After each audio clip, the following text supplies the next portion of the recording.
É como se a gente tivesse sido empurrado de um avião sem paraquedas. Dali a pouco aparece uma curva imposta pela vida mesmo e você fala, nossa, mas mudou absolutamente tudo. Que às vezes é uma coisinha que acontece e tira tudo do lugar. E aí fica essa tensão, como que eu faço caber?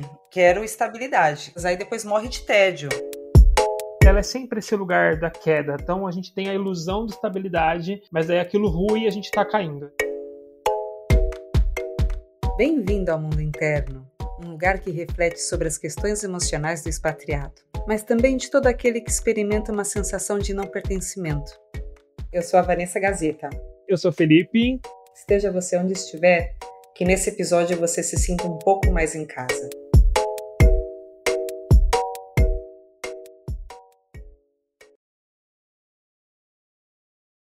No episódio de hoje a gente vai falar sobre as incertezas da vida. A vida é feita de instabilidades, né? Relações que mudam, caminhos que se desfazem, verdades que se tornam dúvidas.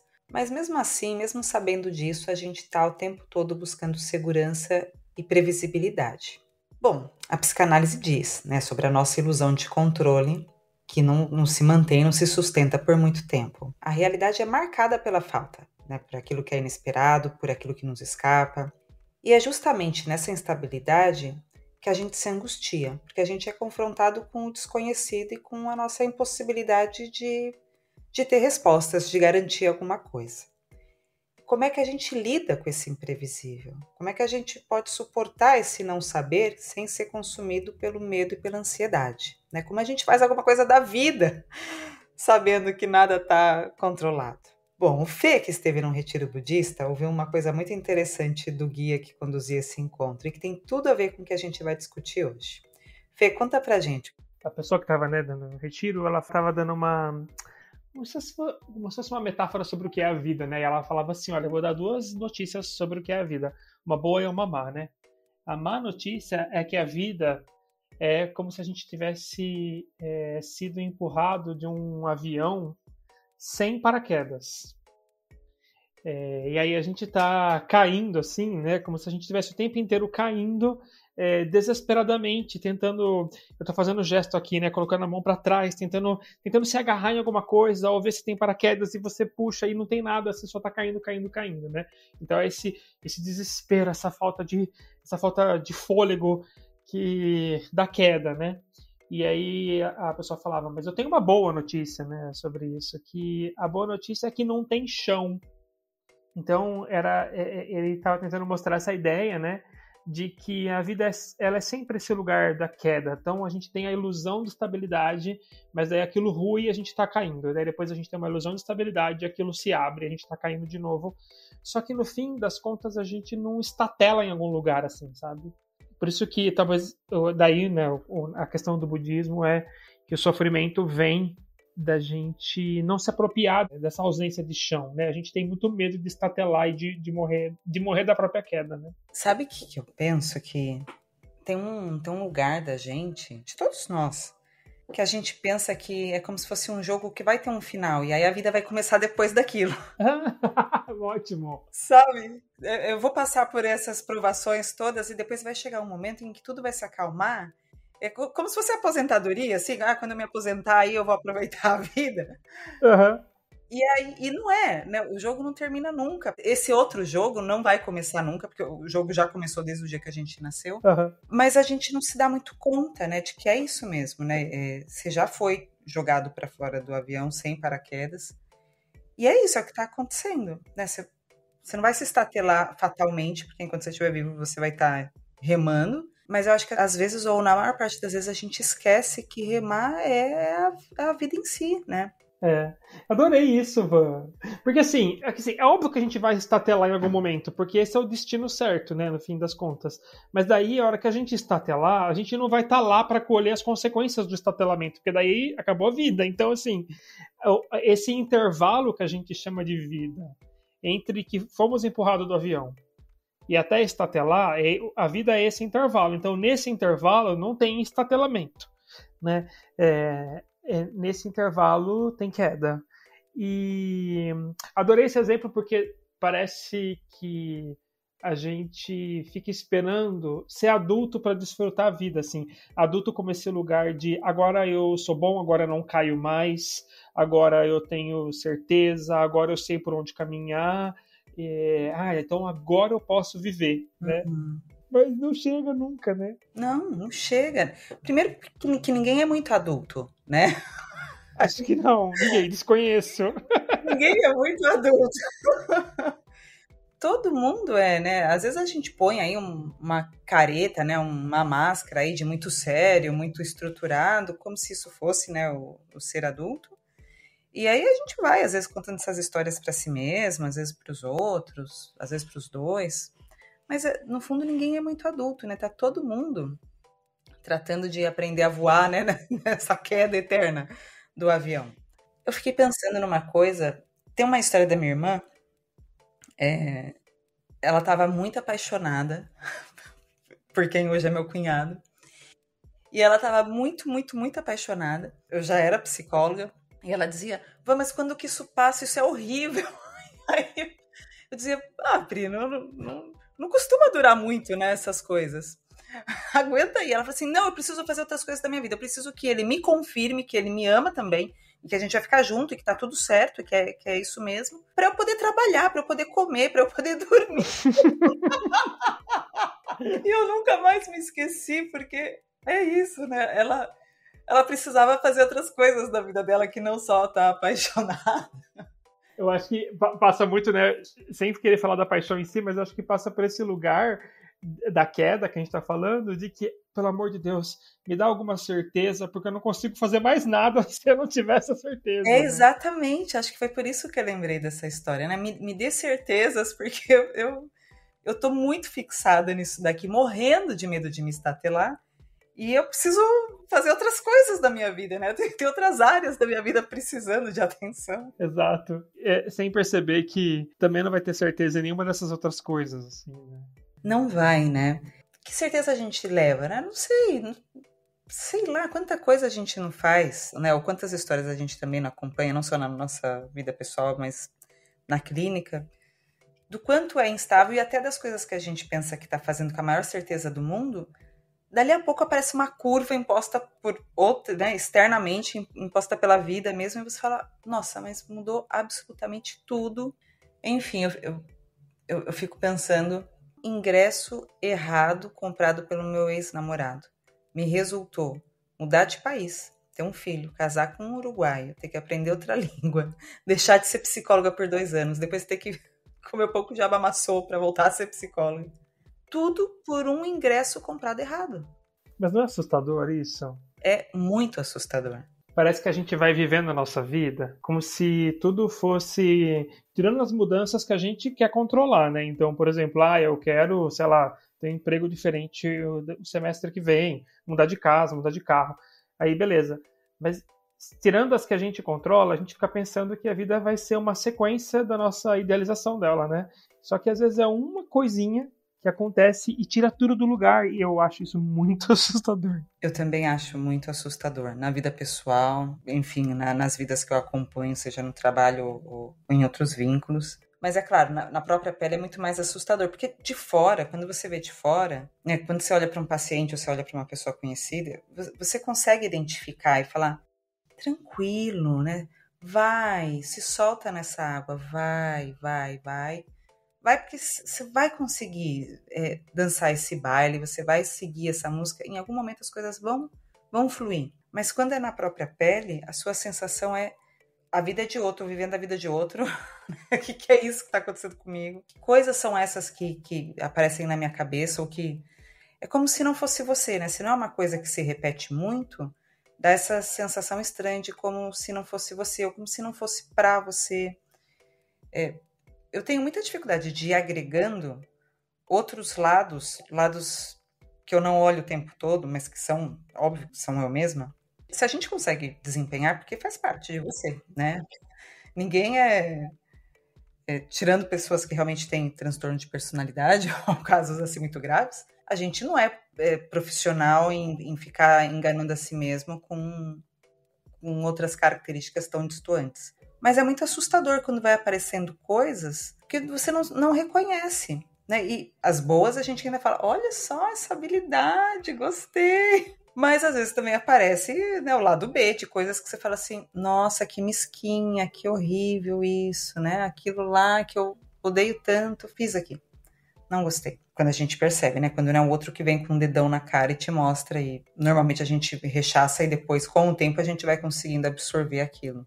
Por isso que eu acho que faz muito sentido aquela frase que você falou quando a gente estava conversando do programa, quero morrer por confiar. Quando a gente vê de fora e está acompanhando uma pessoa que está pisando em terras novas e a gente fala, vai, né? Dentro da gente, às vezes a gente fala para a pessoa, mas às vezes dentro a gente fica torcendo, né? Vai que tá indo bem, né? Não quer dizer vai que vai dar certo, porque ninguém sabe. Mas dar certo ou errado é só um enredo, né? Não é isso o que importa na vida, né? Vai vivendo, vai experimentando, vai sentindo. E é essa a história que a gente está contando, né?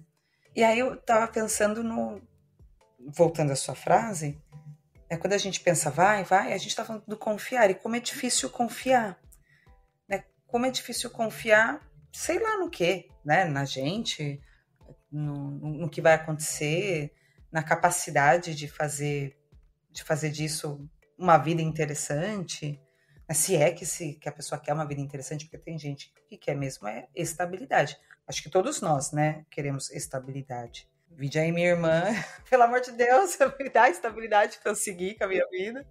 Óbvio que todos nós queremos a estabilidade. Depois que a gente consegue ela, a gente não sabe mais o que fazer, aí a gente busca mais sarna para se coçar, porque nunca é a estabilidade que a gente está buscando, na verdade.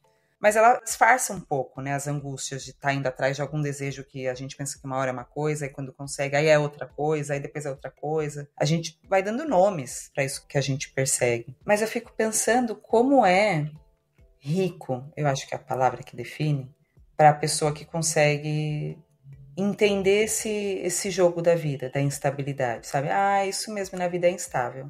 Tá, entendi. Tem horas que eu vou poder lidar com essa instabilidade, tem horas que não, mas não tem nada de errado comigo. É a natureza da coisa mesmo que é assim. E aí poder sofrer, porque quando você entende isso, não é que você deixa de sofrer, né? Bom seria, mas não é assim. Você foi para um lado legal, sabia? Porque eu comecei, na minha mente, né, na hora que a gente estava falando dessa instabilidade, eu estava indo para a instabilidade que vem de fora. Por exemplo, perder o emprego, uma pessoa que você ama morrer, ficar doente, e essas coisas, sabe?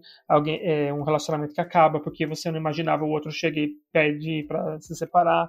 E aí você foi por um caminho agora que eu acho que tornou mais desesperador ainda, que é a instabilidade que vem de dentro. Uhum. Que a gente também não controla o nosso desejo, né? Também é falsa essa ideia de que a gente deseja tudo certinho, assim, olha, eu consigo planejar minha vida daqui até minha aposentadoria que eu quero, tal casa, um carro, crescer, nananã.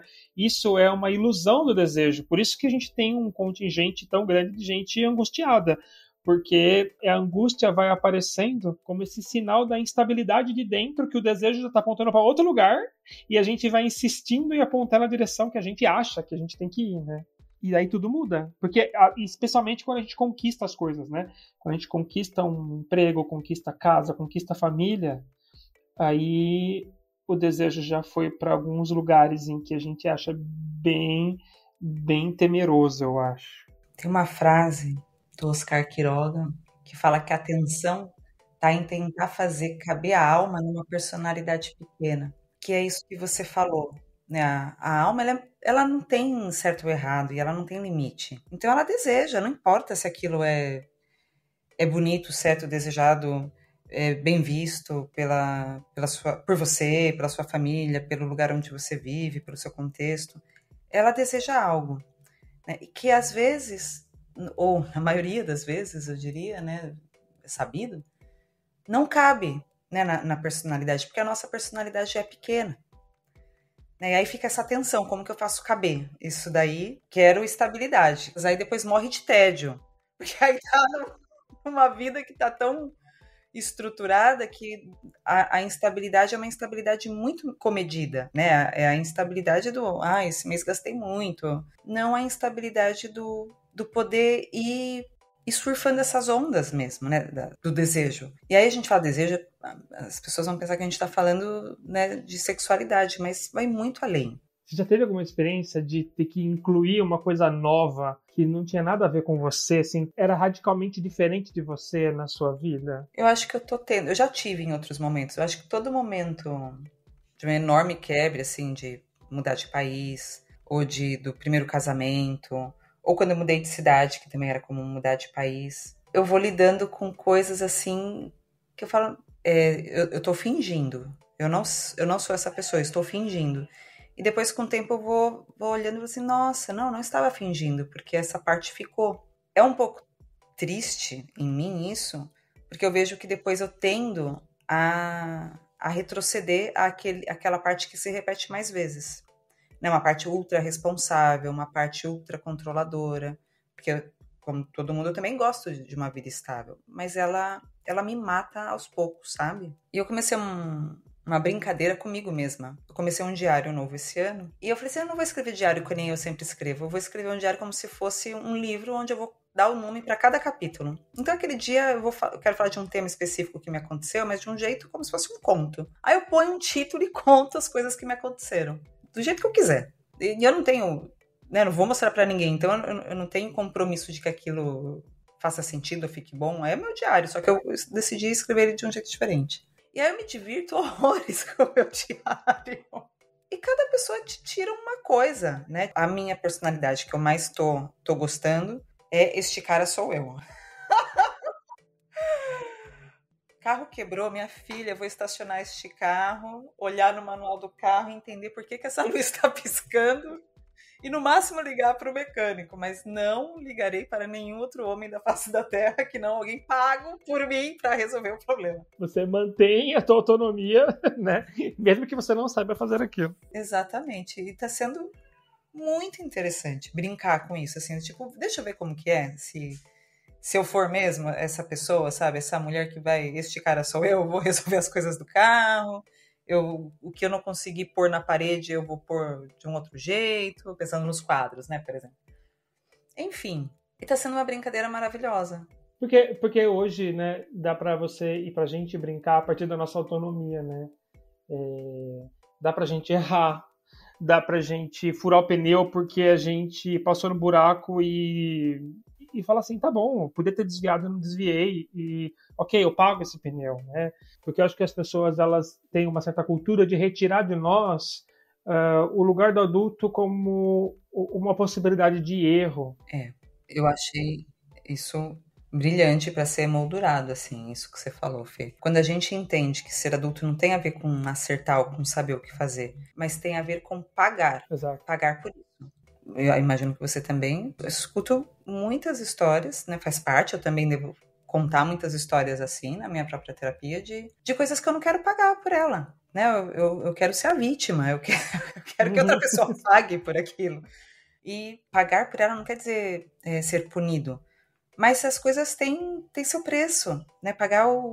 Tem um seriado maravilhoso argentino que se chama A Invejosa. E aí a personagem, uma boa parte é ela na terapia. E aí tem uma parte em que a psicóloga diz para a personagem principal, que é a paciente, pague o preço certo pelas coisas. Elas estavam falando da sessão, mas o que ela queria dizer é ser adulto é pagar o preço das coisas. Um exemplo, sei lá, muito corriqueiro, por exemplo. Gente que se separa e não quer empobrecer. Gente, não existe isso. Esse é o preço de você ter apostado numa relação, de você ter casado e de você ter se separado. Não é uma punição, é só o preço desse acontecimento. Pensei numa analogia de pagar o combustível do carro, sabendo que você não sabe o caminho e vai pegar caminho errado um monte de vezes. Enche o tanque, você vai precisar. E aí acho que entra isso de descobrir as coisas novas, né? Essa coisa de que nós somos diferentes com cada pessoa que a gente vive, né? Então, nesses caminhos errados que a gente vai tomando, eu estou usando um errado com muitas aspas aqui, é nesse, de novo, com aspas, erro, que eu acho que a gente encontra pessoas diferentes que revelam o diferente de nós, é que a gente fura o pneu, quebra alguma coisa e a gente desvia da rota que a gente idealizou de desejo para descobrir desejos que estavam lá e a gente nem sabia que estavam lá, né? Só que a gente precisa errar, a gente precisa, para descobrir esses desejos que a gente não sabia, a gente tem que ir para um lugar que a gente não escolheria. O nosso ego, né, o nosso eu, a nossa ideia de eu jamais escolheria conscientemente, né? Eu acho que a nossa ideia de eu escolheria esse caminho, né, mais bonito, onde a gente está sempre digno, onde a gente está sempre coerente, que enfim, que ninguém é assim, né? A gente sofre por não ser assim, mas que também a vida teria 2 experiências, né? 3 experiências vividas ali, porque você ia ter que viver sempre do mesmo jeito. E acho que se só dependesse da gente, talvez todos nós faríamos isso, né? Mas não é assim, né? Como eu estava contando lá, uma entrada errada comprada por um show do lado da minha casa no Brasil transformou a minha vida completamente, né? Casei com outra pessoa, fui morar em outro lugar, tive que aprender outra língua, deixar de ser a psicóloga por um tempo, e inventar um outro jeito de trabalhar por uma entrada falsa comprada. É um vendaval, né? É um vendaval, as curvas da vida, que graças a Deus existem, né? Porque se você me perguntasse, sei lá, há 15 anos se eu faria isso, eu ia falar, você tá doido? Por que eu vou sair do Brasil? Eu adoro meus pacientes, tenho um consultório cheio de pacientes, minha vida tá ótima, amo este bairro, sempre morei aqui. Acho que por um lado assusta, mas por outro, talvez seja a única saída possível para angústia, né? Porque eu fico pensando que essa vida moderna que a gente tem, de que a gente vai sempre comprando segurança, você vai investindo tanto da vida, do seu dinheiro em segurança, e eu acho que a nossa sociedade, isso é quase uma commodity, assim, né? Segurança em termos de saúde, contra a violência, contra perder dinheiro, a gente investe muito nisso, né? E talvez o preço desse investimento tão grande em segurança é esse tamanho de angústia que a gente está vivendo, né? Essa sociedade completamente medicalizada, né? Para tanta coisa. Porque não vai dar, né? Tem aquela. Não sei de onde que é, talvez seja do Freud, que fala que a gente facilmente troca a felicidade por segurança. Sim, mas menino, é muito difícil você destrocar a segurança por outras coisas, né? É isso. Você acinzenta a sua vida por segurança, né? Tá tudo bem ter segurança, O quanto, é né? maravilhoso se sentir seguro. Mas quanto, exatamente? Quando é que a gente consegue perceber isso, né? Só quando adoece, ou só quando deprime, ou enfim. Bom, também tem situações em que você não pode fazer nada, né?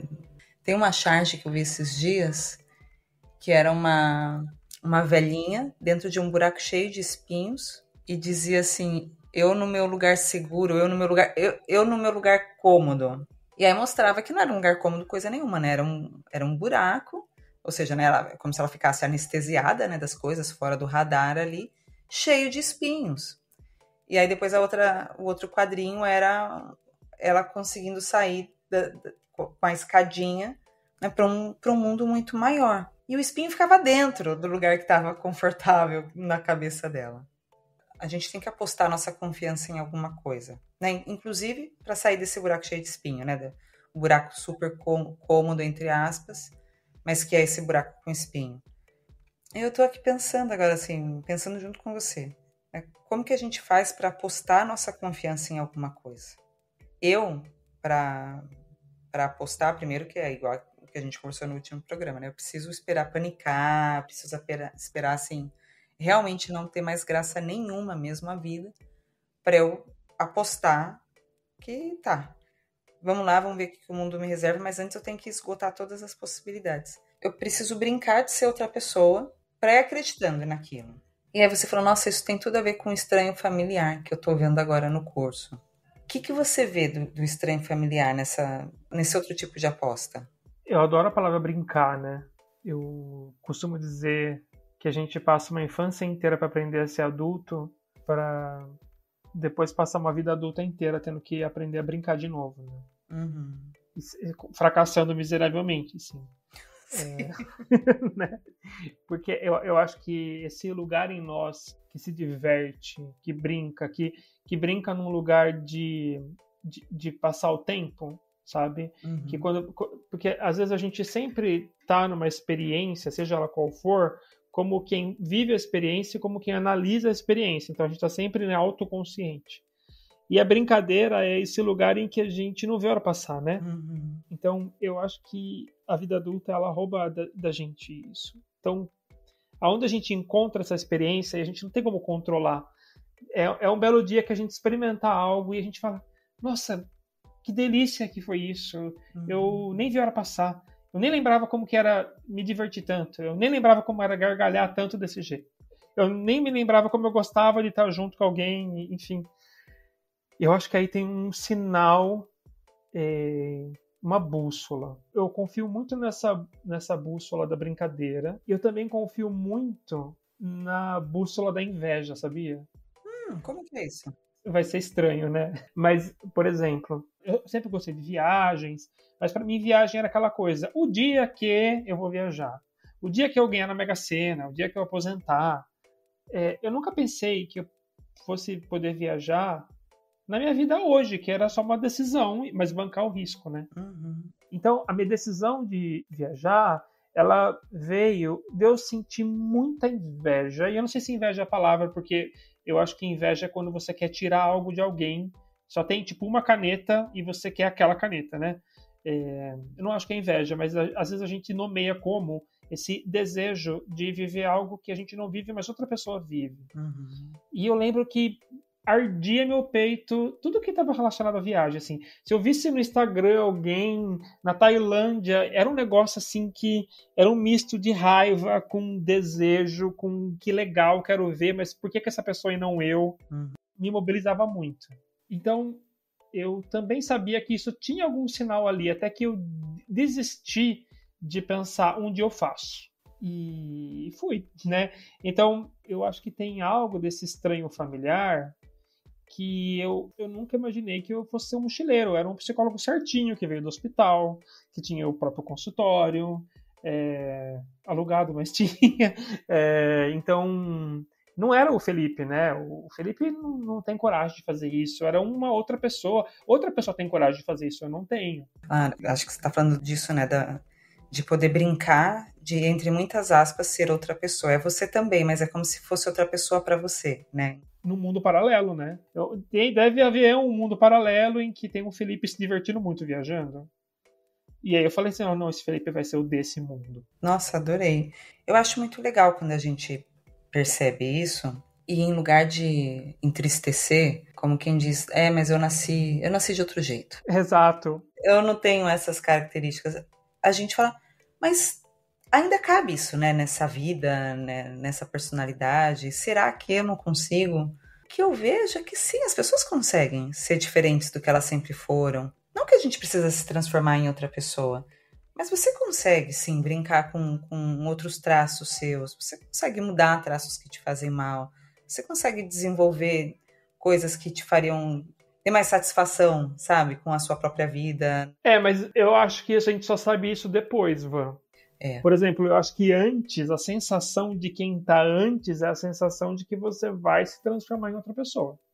Por isso que é tão desesperador. verdade. Porque parece uma morte mesmo, assim. Tipo, eu não conseguia me entender numa outra vida. Óbvio que agora, passados 4 anos, eu vejo que eu sou uma mistura de tudo isso. Mas eu acho que, para quem tá ouvindo, né, talvez, e esteja experimentando algo assim, eu acho que antes é uma sensação de desintegração. Eu acho que é uma sensação de desintegração também. Estou aqui pensando com você, não sei se é possível essa, essa brincadeira de ser outras pessoas, se você antes não tiver passado por uma espécie de luto, de coisas assim que você sempre foi ou que sempre esperaram que você fosse.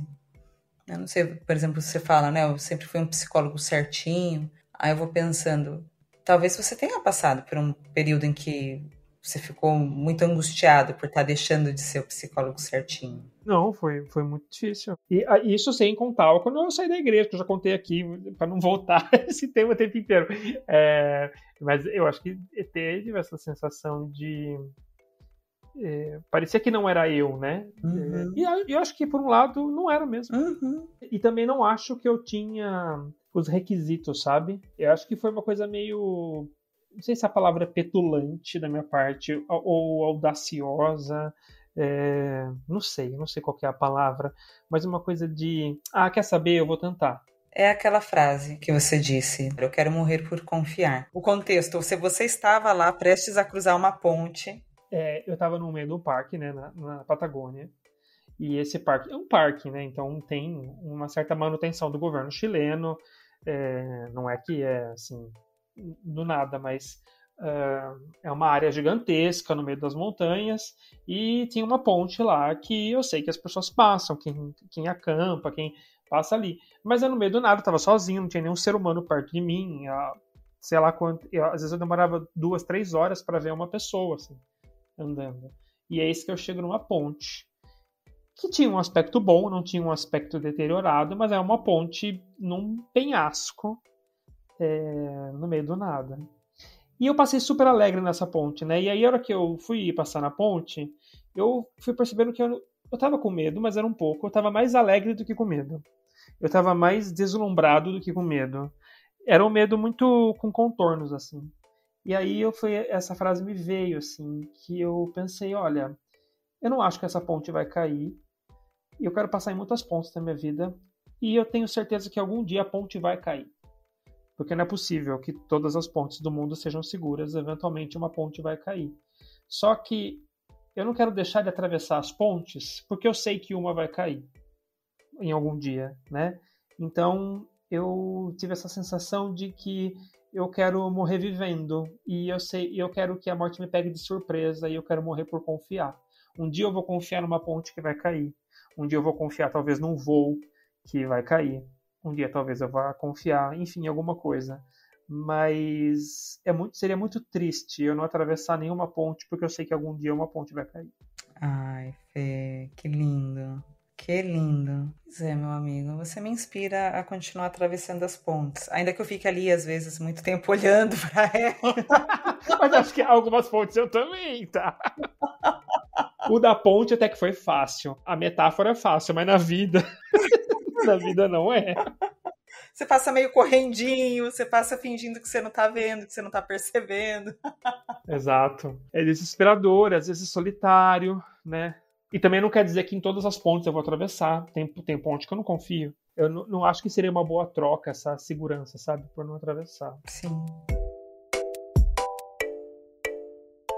Pois é, acho que se tem um jeito interessante de terminar esse programa é que cada um possa descobrir, né, onde apostar a sua confiança, a própria confiança. Mas não deixar de fazer essas apostas, né? Eu acho que talvez seja a única, fazendo uma ponte, né, agora com o começo da nossa conversa, de que a vida é esse lugar de queda, né, de não ter tanta estabilidade.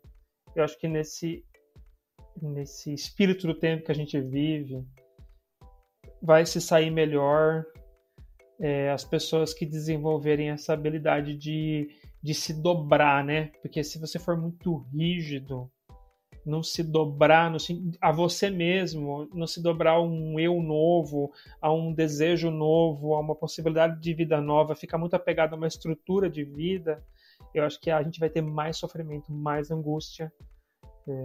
Então, talvez seja uma condição para a gente lidar com a atualidade, essa flexibilidade, sabe? De desenvolver novos eus dentro desse eu que a gente habita. Eu acho que sim, eu acho que tá molinho, sabe quando você fica molinho?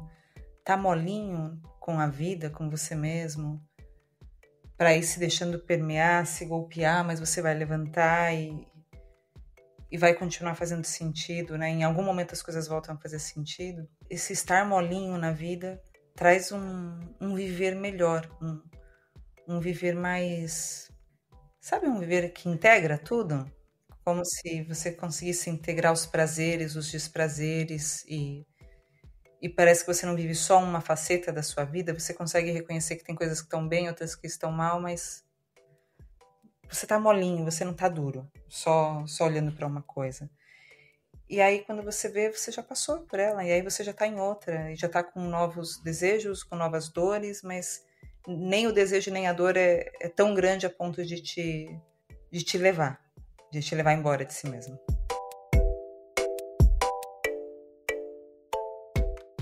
Bom, gente, então o programa vai ficando por aqui. No Instagram, o Mundo Interno tá como mundointerno@psi. Podem deixar comentário no episódio ou sugestões são bem-vindas, né, Fê? A gente acaba partindo das nossas realidades no consultório, nossas realidades pessoais, mas comentários são super bem-vindos. E para falar com você, Fê? Eu não sou assim tão presente, mas estou no Instagram também, em Conversa pra Viagem.